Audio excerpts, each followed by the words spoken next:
Well, throughout the pandemic, governments have offered support to a variety of businesses, but coach bus operators say they've been largely left to fall through the cracks. And if it isn't addressed soon, they say many will not survive the winter. So joining us now are the owners of Great Canadian Holidays and Coaches, Larry and Lorna Hunt. Welcome to your morning.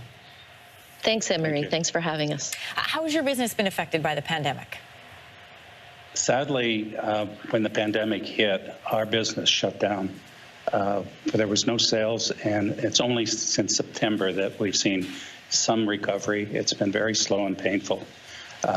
It's going to be some time before we get back and going the way we should be. When Ottawa unveiled a number of supports aimed at the tourism industry, which is what you fall under, such like hospitality recovery programs, the hardest hit business recovery program, provincially, there's also the Ontario Tourism Recovery Program. So what kind of results have either of those produced for you? The first Bill C2 was very welcome because we were included, and that extended to us right through to the spring for wage subsidy and rent assistance. The other one, the Ontario Tourism Recovery Program, we haven't heard yet whether or not we'll be successful with that. Our concern is that it's capped at $100 million, and for tourism businesses all across the province, it's a drop in the bucket. For instance, for us, just to get our fleet repaired and back on the road to help Canadians, it will be close to $2 million. So our concern is that that's not enough, and it won't be enough to get our industry ready to serve the country. I think the big question here is why are coach bus operators, why have they been allowed to fall through the cracks like this? I mean, they are a part of the travel and tourism industry in this country. You know, sadly, we are kind of neglected, and I think that's why our infrastructure from coast to coast came apart with the closing of Greyhound. All the funding seems to be going towards transit, via rail, and the airline industry, and we're, you know, not on the top of their priority list, and we really should be. Your company operates a fleet of 55 buses. You've mentioned already it's going to cost an estimated $2 million to get them all back up and running. So if nothing changes in terms of government support, what will happen to your business?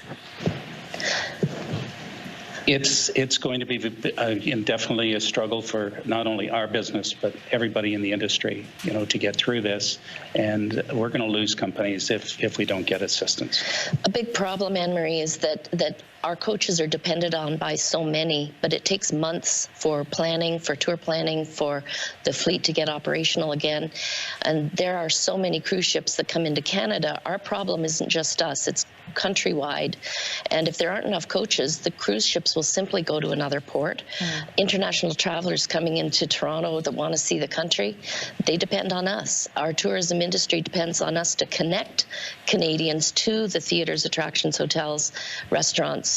So the impact will be huge if there is not that connectivity.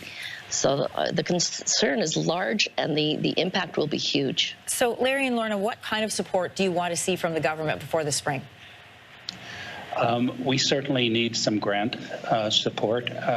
We've had some loan support, but sadly, we have enough debt financing the equipment and getting us through this pandemic that we definitely need some grant money, because we're just not going to survive without it. Not just us, but everybody in the industry. Right. I kind of put it as the 3 R's.